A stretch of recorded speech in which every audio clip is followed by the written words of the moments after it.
Hello, Stephen Sashen from xeroshoes.com, Xero shoes.com. And if I look like this and I've got a chair convention behind me, it means it's time for a daily Q&A, although this one's a little different because it's kind of a rant. There was an article that came out just the other day on active.com by Marc Lindsay called, wait, I'm going to look for it exactly, Why Barefoot Running is BS.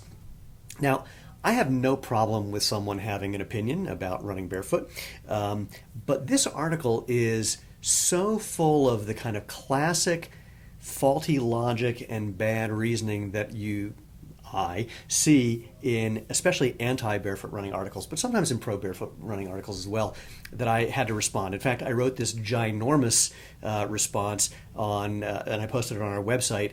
You'll find a link to that below, in part because I couldn't post it on active.com. I kept trying and it wouldn't take my post. It could be because my response was longer than the actual article, which it has to be, because when someone says something that's just factually or logically untenable, you have to explain why that's the case in addition to explaining the specifics of the situation. So I had to explain, well, you'll see, but let me do the short version here, because he makes a couple of very, very common errors, and the biggest one is conflating or mashing together barefoot and minimalist as if these are the same thing, as if running barefoot is the same as being in minimalist footwear. Now, for Xero shoes, I'm happy to say that we've seen that people are biomechanically identical when they're in Xeros as they are to barefoot, but even Xero shoes are not the same as barefoot. That little bit of protection, that little bit of feel-true rubber means that when you step on the ground, you're feeling the rubber every time, not the varied sensations that you get if your bare skin is actually on the ground. And then he goes on to attack minimalism as if it's the same as barefoot, which it's not, and none of us who endorse barefoot running have ever said that it is. The other thing is he then quotes statistics completely out of whack. So one of them is, hey, barefoot runners get injured. Okay, well, the important thing is that shod runners, people in shoes, 50% of them get injured every year, 80% of marathoners get injured every year. So the only thing that's meaningful is, does barefoot running reduce injuries, or is it the same, or is it higher? Let's look at those statistics.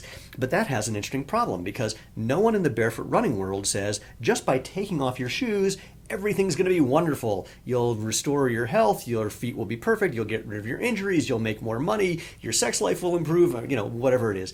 Now, granted, many of us have experienced those things, but we don't say it's just from taking off your shoes. What we say is that when you take off your shoes and run barefoot, ideally on a smooth, hard surface, which he later dismisses, what you will find is that if you can find a way to do that in very small doses and increase slowly over time, and find a way to run that's, how do I usually say it? Take off your shoes, find a nice, smooth, hard surface, go out for a very short run, and make whatever changes you need to until that's fast, easy, light, and fun. Fun is the important factor. And what that really means is that when you go out for a barefoot run on a hard surface, if you do what you've typically been doing in shoes, which is reaching out with your foot, landing on your heel, pulling back with your foot, pushing off the ground, running with too slow of a cadence, all those things will hurt. And if you keep making these tweaks until it's fast, easy, light, and fun, you'll find that you're doing some things different. You're probably putting your foot underneath your center of mass. You're landing probably midfoot or on your forefoot in a relaxed fashion. You don't have to keep your heel off the ground. You lift your foot off the ground by flexing at the hip, not by pushing off the ground. You pick up your cadence a little bit because that reduces the force on the ground. And all of that, what many of us have seen, is that makes your running faster, easier, lighter, and reduces the usual cause of injuries and can often reverse them.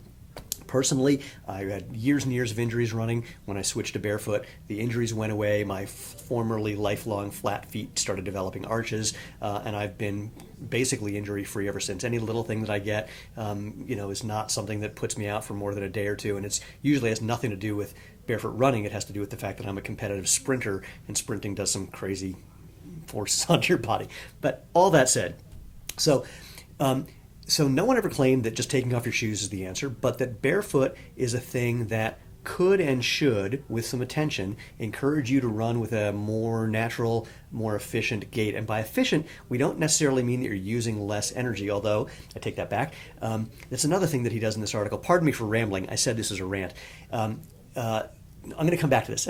Okay, so it's not just about taking off your shoes, but the second thing is that When people say they got hurt barefoot running, because so many people, especially big shoe companies who are selling things they call minimalist, that are often no more minimalist than a pair of stilts, because so many people have bought into the idea that minimalist is the same as barefoot, and these shoes are minimalist, therefore they must be barefoot. People will go to doctors and say, I got hurt barefoot running, when they've never had their bare skin on the ground.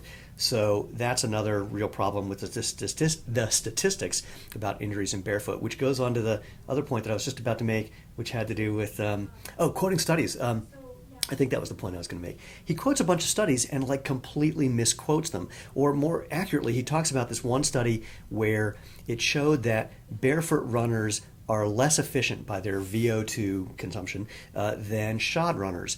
But there's something really interesting about that. He's actually not quoting the study. He's quoting the reports about the study. If you actually look at the study, which Pete Larson from runblogger.com was the first person to do, the study shows that people who aren't used to running barefoot use more energy when they try to run barefoot or with a forefoot strike. People who are used to it, they're just the same. They don't use any more or any less energy than people who are shod runners.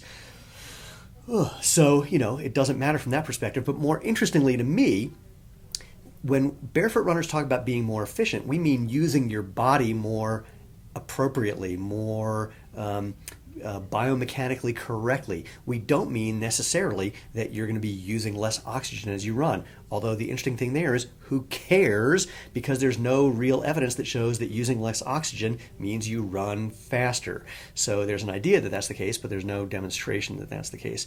So So the point is, if you look at the actual study, it doesn't show what he says. And even if it did show what he said, it doesn't necessarily matter. So if you read that article, you'll see just it's a lesson in faulty logic and bad reasoning. And pardon me, Mark, if you see this, for making it sound like it's a personal attack, because I know this sounds crazy, but it's really not. What you're doing is so common. I see this all the time. And if, in fact, you are offended, I'm happy to, A, apologize. I'm not trying to personally attack you. And B, have a conversation with you about this. I would love to do this in real time, because going back and forth outside of real time takes way too much effort and time. And this would be a much more interesting conversation live than over the inner tubes. So anyway, all that said, take a look at the post, read Marc's article, look at my response to Marc's article, let me know what you think, toss in your comments, pro or con. I will do my best to respond to them. I'm kind of busy over here at Xero Shoes, so no promises, but I always try to do my best. And more importantly, what we really hope, those of us who endorse barefoot running, we know, for example, that there are no studies that demonstrate that barefoot is better for you. At the same time, you can't hold barefoot to a higher standard than shoes, because there are no studies that show that shoes are better for you. The injury rate is no better now than it was prior to the advent of motion-controlled padded running shoes.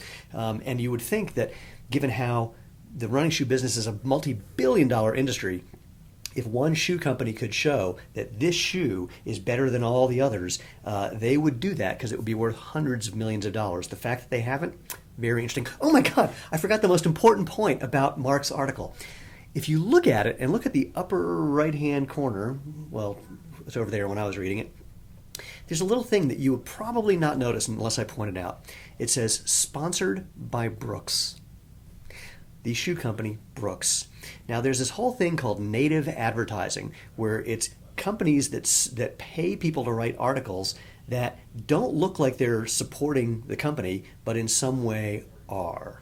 Or sometimes they are supporting the company, but it looks like it's just editorial. So my question is, I don't even know, is this an actual article, or is this just a paid editorial by Brooks?